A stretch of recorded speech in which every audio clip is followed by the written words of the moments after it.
Segera Felicia pun masuk ke dalam dan bertemu dengan dokter kandungan. Felicia pun dipersilahkan untuk berbaring dan segera diperiksa oleh dokter Irma. Saat pemeriksaan USG, dokter Irma memperlihatkan wujud janin di dalam rahim Felicia yang membuat Felicia tidak bisa untuk tidak menangis haru. Dia bisa melihat penampakan aneh janin walaupun masih berbentuk sangat kecil sekali seperti kacang polong. "Bu Feli, ini adalah bentuk bayinya, namun masih sangat kecil karena baru memasuki usia 5 minggu. Ucap dokter Irma. "5 minggu dok?" tanya Felicia. "Iya, Bu. Selain itu tidak ada hal lainnya, bahkan janinnya sangat kuat.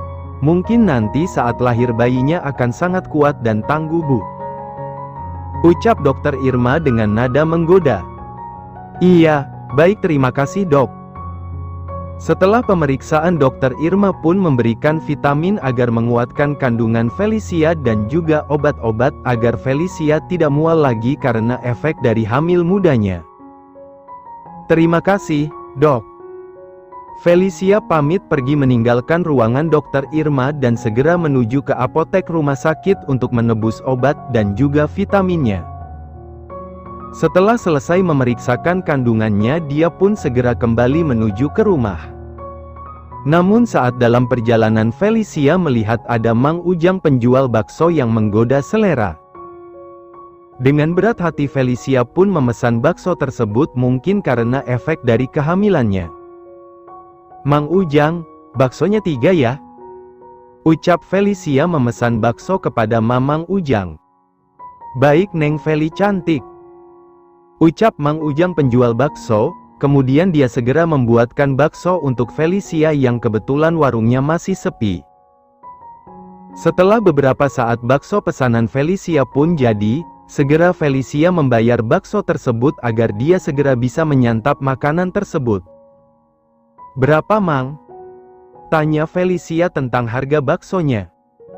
45.000 Neng, sahut Mang Ujang. Felicia pun mengeluarkan uang Rp50.000 untuk dibayar ke Mang Ujang. "Ini ya Mang," ucap Felicia memberikan uangnya. "Kembaliannya Neng," sahut Mang Ujang karena Felicia kembali 5.000. "Buat Mamang aja, kalau gitu Feli balik dulu ya Mang," pamit Felicia. "Makasih ya Neng Feli dan hati-hati," pekik Mang Ujang karena Felicia sudah menjauh dari gerobaknya. Tak lama Felicia sudah berada di depan rumahnya. Dia pun segera masuk ke dalam rumah. "Assalamualaikum, Mbok," ucap Felicia saat dia baru saja masuk, namun tak melihat Mbok Sumi berada di ruang tamu. "Waalaikumsalam," balas Mbok Sumi yang keluar dari dapur dengan membawa tehnya. "Baru pulang Nduk?" tanya Mbok Sumi. "Ya, Mbok," jawab Felicia. "Kok gak bareng sama Suci? Dia dari tadi dia udah pulang, kok kamu baru pulang Nduk?" anya Mbok Sumi. "Tadi Feli ada janji sama teman SMA Feli dulu Mbok, jadi Feli pulang telat." Alasan Feli dan Mbok Sumi pun percaya begitu saja tanpa beliau tahu sebenarnya Felicia pergi ke rumah sakit untuk memeriksakan kandungannya. Di dalam rahimnya sekarang sudah ada nyawa yang harus Felicia jaga.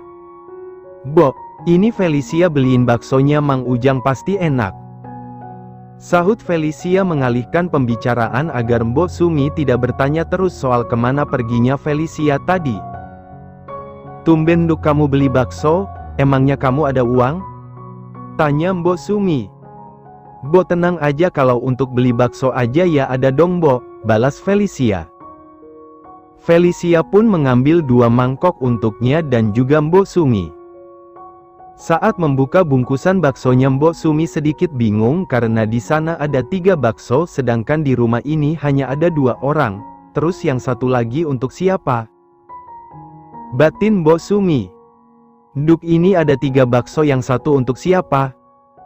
tanya Mbok Sumi yang penasaran. "Oh, ini untuk Felicia Mbok," ucap Felicia membuat Mbok kaget. Soalnya setahu Mbok Sumi, Felicia biasanya hanya makan sedikit. Tumben Duk, kamu beli 2, biasanya 1 aja kamu gak habis. Ucap Mbok Sumi yang memang faktanya begitu. Enggak tahu Mbok, Feli kepingin aja jadi Feli beli 2 deh, nanti kalau Mbok Sumi pingin lagi bilang aja. Ayo makan bareng, sahut Felicia dengan semangatnya. Mbok Sumi tidak pernah melihat semangat dari Felicia yang sangat membara itu. Dia senang sekali melihatnya. Mereka pun makan bakso yang sudah dibelikan oleh Felicia. Mbok Sumi sudah sangat kenyang dengan 1 bungkus baksonya, Felicia malah nambah lagi sehingga dia sekarang makan 2 bungkus bakso. Duk, pelan-pelan kalau makan, sahut Mbok Sumi karena Felicia sangat lahap sekali dalam makan baksonya. Tak lama bakso di dalam mangkok tersebut pun habis tak tersisa membuat Mbok Sumi hanya bisa menggeleng-gelengkan kepalanya tak percaya dengan apa yang dia lihat sekarang. Astaga Nduk, nafsu makan kamu meningkat sekali ya, ucap Mbok Sumi dan hanya mendapatkan cengiran dari Felicia. Alhamdulillah kenyang Mbok, tutur Felicia. Jangan langsung tidur, lebih baik kamu abis ini mandi aja baru gitu sholat terus tidur ya, ucap Mbok Sumi dan langsung mendapatkan hormat dari Felicia. Siap, Bu Bos, ucap Felicia. Segera setelah dirasa sudah enakan, Felicia pun segera mengambil handuknya dan segera masuk ke kamar mandi.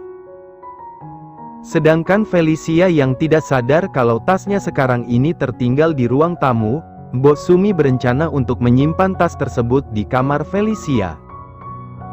Saat sampai di kamar Felicia, Mbok Sumi tanpa sengaja menjatuhkan tas tersebut, maklumlah sudah tua. Beliau pun menjatuhkan tas Felicia dan membuat isi di dalam tas tersebut bertaburan. Kebetulan Mbak Suci datang untuk memberikan lauk pauk untuk Felicia dan juga Mbok Sumi. Mbok Sumi, panggil Mbak Suci melihat Mbok Sumi yang memungut barang-barang Felicia yang jatuh. Suci, jawab Mbok Sumi. Mbak Suci yang melihat Mbok Sumi kesusahan untuk mengambil barang-barang di lantai pun segera berencana untuk membantunya. Mbak Suci pun membantu Mbok Sumi untuk mengumpulkan barang yang berjatuhan di bawah sana. Sini Mbok, biar Suci bantu, sahut Suci mengambil barang-barang Felicia yang terjatuh. Makasih ya Nduk, ucap Mbok Sumi berterima kasih. Iya, jawab lagi. Saat Mbak Suci mengambil barang terakhir yaitu kertas dari rumah sakit, Mbak Suci sangat penasaran karena setahunya Felicia tidak pernah mengeluhkan sakit apapun kecuali mual kemarin dan juga lemas di badannya. Mbak Suci pun segera membuka amplop yang membungkus kertas tersebut dan betapa terkejutnya dengan surat yang ia baca. Di sana menunjukkan sesuatu yang seharusnya bukan untuk Felicia, namun sayangnya nama yang tertera di sana adalah nama Felicia. Yap, Mbak Suci menemukan tes kehamilan Felicia dan juga foto USG-nya tadi saat di rumah sakit. Felicia lupa untuk menyimpan tasnya sehingga sekarang bisa dilihat oleh Mbak Suci. Tak lama Felicia pun selesai dengan acara mandinya dan masuk ke dalam kamarnya, dan saat melihat Mbak Suci dia menyapanya. Mbak Suci, sapa Felicia masih biasa saja. Namun saat Mbak Suci menoleh dia tiba-tiba terdiam tak bergerak saat melihat Mbak Suci sudah membaca kertas yang seharusnya ia sembunyikan untuk sekarang ini. Udah selesai mandinya Nduk? Tanya Mbok Sumi yang belum mengetahui bagaimana situasinya sekarang ini. Tak ada jawaban sama sekali membuat Mbok Sumi melihat ke arah Felicia dan juga Mbak Suci. Mereka memandang satu sama lain. Mbak, Feli bisa jelasin? Sahut Felicia bergerak ke arah Mbak Suci yang sudah pasang raut wajah penasaran dan marahnya. Mbak Suci langsung pergi dari kamar Felicia dan segera menuju ke ruang tamu dan mengajak Felicia untuk ke sana. Bob, ayo kita ke ruang tamu dan kamu Feli. Setelah selesai bersiap kamu segera ke ruang tamu juga.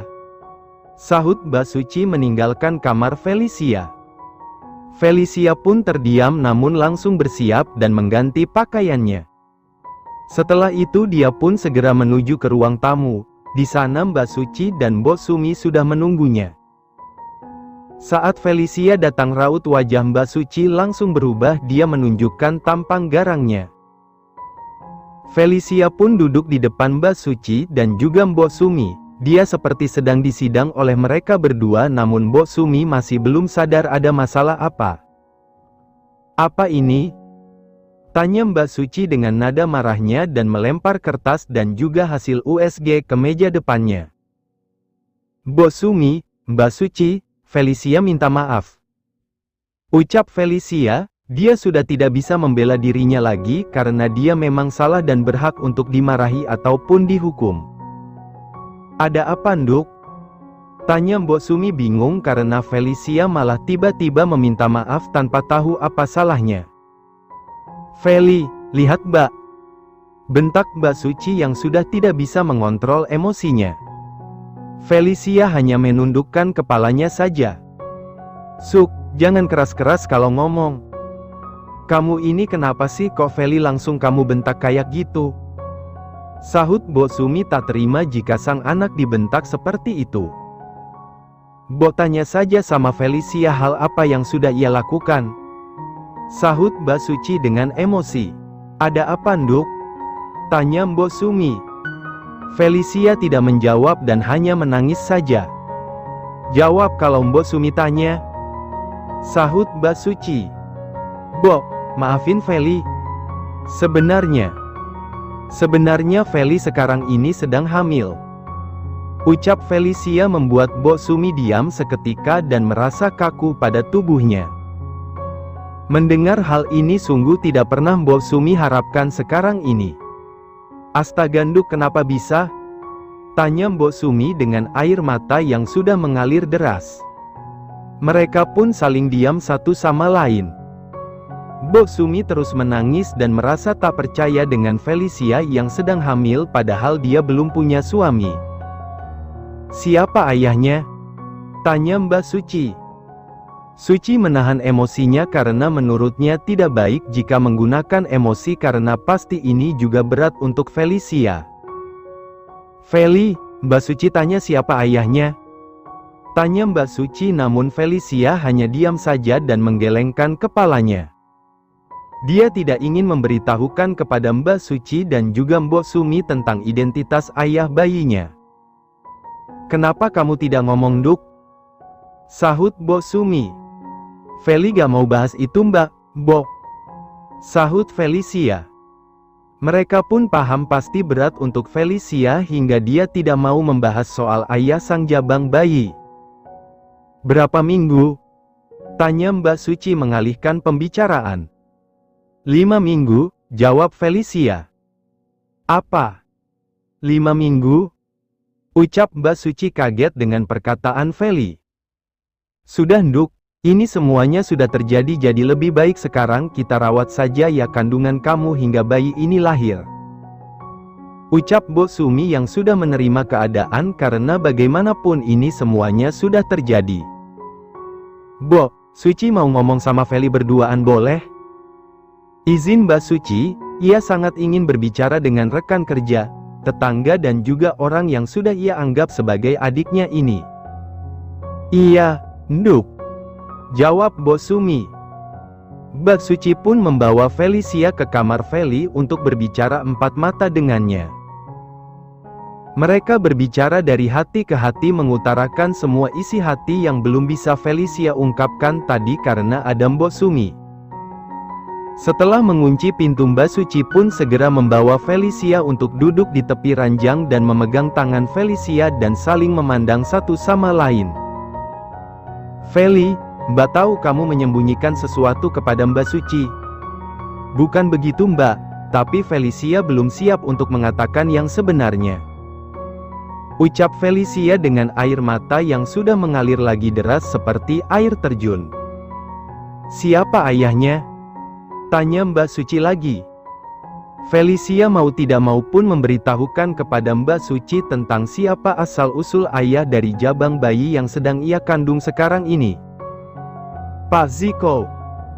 Jawab Felicia singkat padat jelas.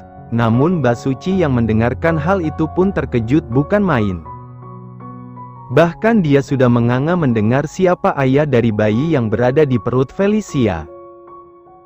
Namanya sangat tidak asing bagi Mbak Suci dan juga karyawan Adiguna Company pastinya. Namun Mbak Suci tidak ingin berpikir hal-hal yang tidak dulu dan lebih baik menanyakan terlebih dulu siapa orangnya. Karena nama Ziko banyak bukan hanya Ziko CEO mereka. Vel, Mbak tanya yang benar, siapa ayah dari anak dalam perut kamu ini? Tanya Mbak Suci mencoba bertanya lain. Pak Ziko Mbak, jawab Felicia lagi. Ziko siapa? Pak Ziko bos kita Mbak. Jawab Felicia dengan nada sudah bergetar hebat menahan tangisnya. Maksud kamu? Mbak Suci sangat syok. Mbak, Feli mohon rahasiakan semua hal ini. Felicia memohon kepada Mbak Suci karena dia tidak ingin Mbak Suci mengatakan hal seperti itu kepada siapapun. Kenapa? Tanya Mbak Suci merasa aneh dengan Felicia. Ini bukanlah hal yang bisa disembunyikan.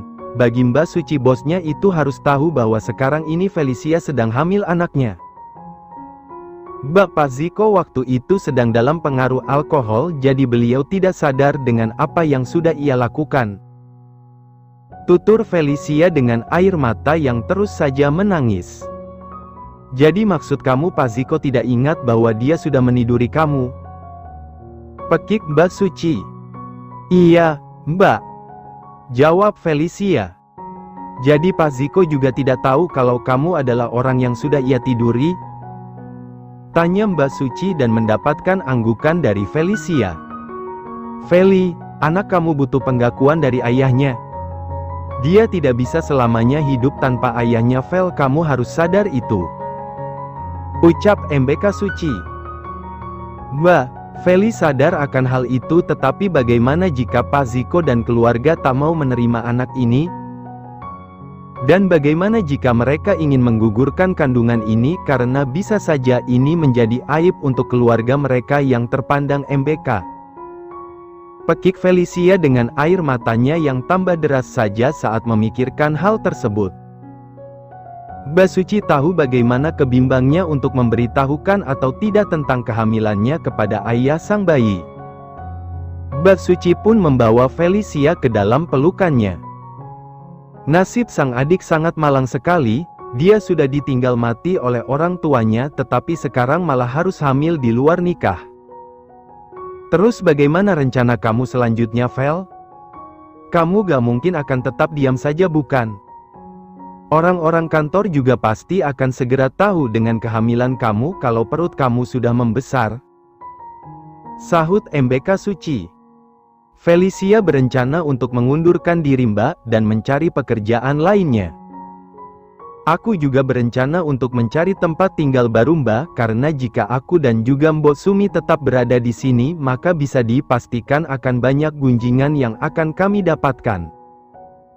Sahut Felicia yang sudah matang dalam merencanakan rencananya. Benar juga apa yang kamu ucapkan Vel, tapi kamu akan pergi kemana? Kamu sudah bilang sama Mbok Sumi semuanya itu kan Vel? Ingat Vel, Mbok Sumi harus tahu semuanya karena beliau yang sudah merawat kamu hingga saat ini, sahut Mbak Suci dan mendapatkan anggukan dari Felicia. Felicia belum tahu Mbak, tapi Felicia ingin pergi jauh dari sini dan memulai hidup baru Felicia dengan Mbok Sumi dan juga anak Felicia ini nantinya, ucap Felicia. Mbak akan terus berada di pihak kamu Vel meskipun apa yang kamu lakukan itu sangatlah salah. Ucap Mbak Suci merasa kesal dan juga seperti sedang dikhianati oleh adiknya sendiri. Iya, Mbak. Terima kasih. Ucap Felicia kemudian memeluk kembali erat tubuh Mbak Suci.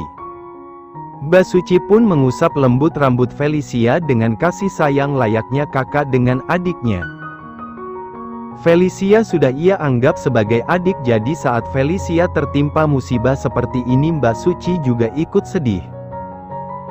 Vel, Mbak akan bicarakan sama Mas Dimas. dia kalau gak salah akan dipindah tugaskan ke daerah Lombok. Bagaimana kalau kamu ikut Mbak aja ke sana, kebetulan Mbak juga berencana untuk berhenti waktu Masmu sudah pindah. Sahut Mbak Suci. Apakah boleh Mbak? Tanya Felicia takut jika malah merepotkan Mbak Suci dan keluarga.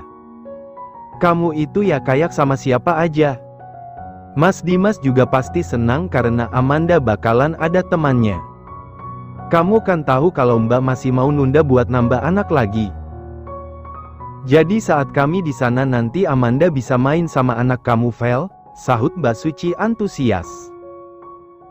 Felicia pun merasa lega karena Mbak Suci dan juga Mbok Sumi selalu saja mendukungnya dalam kondisi apapun. Setelah berbicara empat mata dengan Mbak Suci, Felicia pun memberitahukan semuanya kepada Mbok Sumi. Awalnya Mbok Sumi sangat syok, tetapi beliau langsung mengerti dan juga mengikuti saja rencana dari anak angkatnya ini. Terserah kamu, Vel, kebetulan di sana juga ada Mbak Mala, anak angkat Bo di sana. Bagaimana kalau kita tinggalnya di sana aja? Sahut Mbok Sumi. Mbak Mala tinggal di sana, Mbok? Tanya Suci senang. Iya, Suk. Dia sudah lama tinggal di sana, kalau memang kamu mau Mbok akan bicara sama Mala. Sahut Mbok Sumi. Wah boleh banget tuh Mbok, Mbak Mala pasti seneng karena dia kan tinggal sendirian. Sahut Mbak Suci dan diangguki oleh Mbok Sumi. Mbok Sumi memang memiliki anak angkat yang ia bawa dari panti asuhan waktu kecil, namanya Mala. Saat umur 20 tahun Mala memilih untuk bekerja dan menikah di luar kota, namun sayangnya sang suami meninggal beberapa tahun lalu. Sekarang ini Mala sudah berusia 45 tahun dan tinggal sendirian karena tidak memiliki anak dari pernikahannya.